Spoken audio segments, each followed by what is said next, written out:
Hey everyone, it's Josh, and I did a street stories for the first time in a long time a couple days ago, talking about my life in the streets, particularly my street life as a teenager. And even though I haven't told all the stories I wanted to tell, I decided to make a video today telling you guys how everything ended. Um, how my whole set of friends was destroyed. I mean, just completely wiped out. And how just all that stuff ended. So, okay. Basically, what ended up happening, and this is what happens when you involve yourself in any kind of a life of crime. Basically, what happened was my whole set got snitched out of existence. Um, People started snitching when the police started applying pressure to my various friends in this set. And the thing was, too, is that it really wasn't the guys that were snitching. There were a couple of guys who snitched. There were a couple of guys who turned state's evidence and whatnot. But most of the snitching came from the women in our group. And this is where, listen, if you are going to be living in a life of crime, do not let your girl or any women too close to what you're doing. Like if you're dealing and you have a girlfriend, of course she's going to know you're dealing, but she doesn't have to know exactly how you're moving. Because women snitch at a much, much higher rate than men. Women are more emotional than men. It doesn't take a lot to scare a woman, especially when you have a woman in an interrogation room. And the police know this.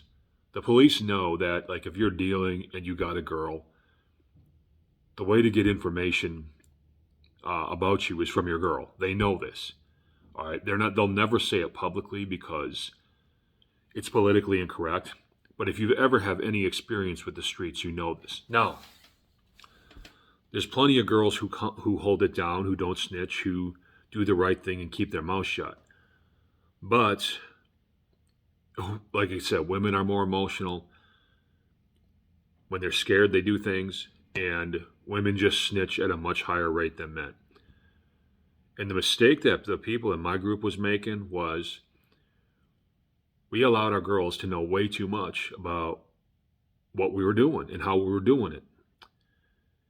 And so when we started getting investigated, now I got snitched on, and that's how I ended up going to jail, but I wasn't even around for when the real snitching began. Like when I got locked up, I was locked up for 2 years. It was after I got locked up when the real snitching started began and everybody started going down. And what was going on was a lot of the girls in our group that hung around us were reporting back to the police about like our activities. They would hang out with us, party with us, have sex with us, whatever. But then they would go to a payphone when they were alone and call, the cops and report on, who was there at what party, who was doing what, blah, blah, blah, who beat who up, who stabbed who, whatever. Not all the girls were doing this. So I want to again clarify this. There were some good girls in the group, but there were a lot of girls who were doing this. I have statements. I don't know if I have them anymore, but I have statements like to this day. There were some girls who snitched that I couldn't believe these girls were snitching. Like these were girls that hid me out when I was on the run from the police. And here I am reading statements by them against like 4 of my friends, just spilling their guts about everything they know about those friends. But that's what was happening. That's what was happening. So this was in 1996 when this was all going down. I got locked up at the very end of 1995. So basically, because of a bunch of girls, we were dumb enough to allow girls to just get too close to what we were doing. The police ended up having a lot of information on a lot of us.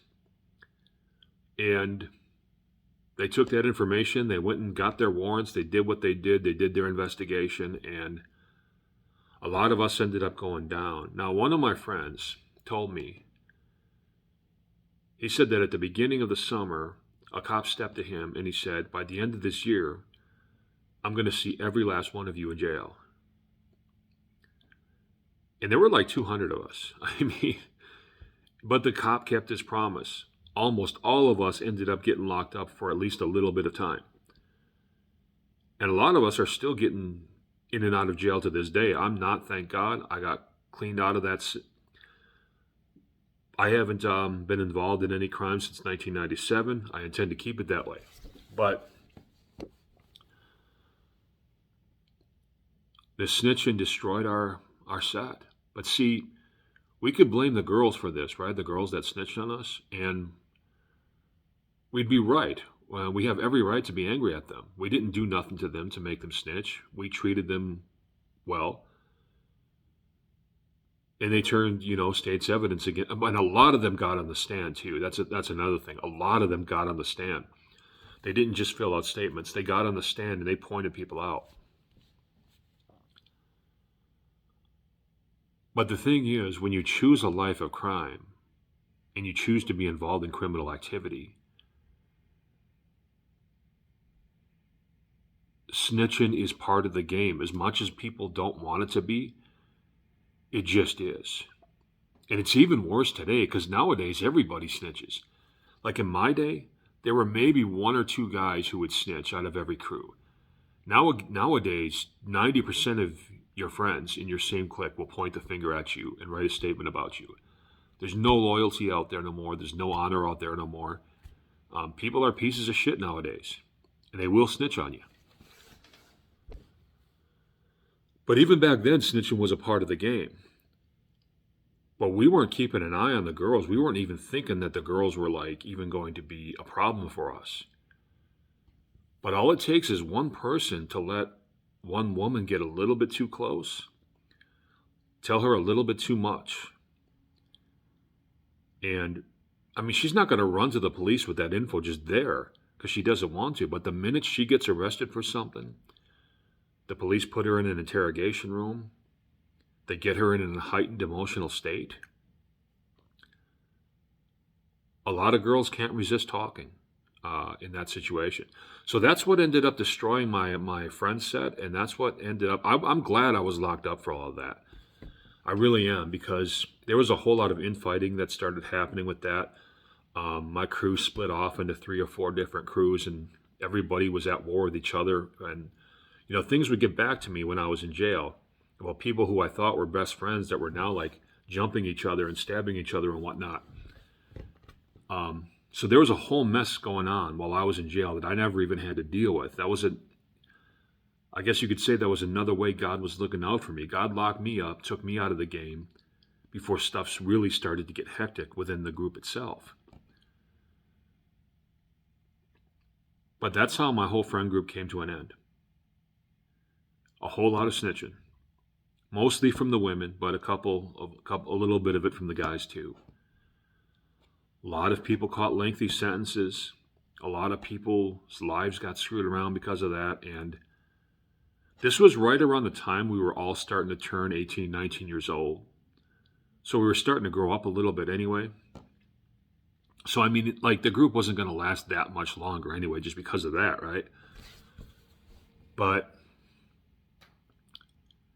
it just goes to show you, when you get yourself involved into a life of crime, it doesn't even matter if it's major crime or if you're just some petty criminal, petty thief or whatever. There's all kinds of ways that your life can get screwed up because of that. One of those is women, especially women snitching, but there's a bazillion different ways, especially now with today's technology and everything like that. I would be locked up for probably 4 life sentences if today's technology existed back in the mid-90s. Well, maybe not that. I'm exaggerating a bit, but I would have been locked up a lot longer than I ended up getting locked up.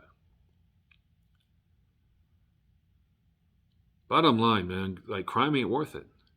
There's just so many legit ways to make money these days anyway, with the internet and all that. You don't need to be doing stuff. You don't need to be stealing. You don't need to be out there stabbing, robbing, hurting people. commit various types of fraud or whatever. You don't need any of that. It's just not necessary. But anyway, that's how things ended with my friend group. My Cash App's linked down below. Please show your love. Talk to you soon.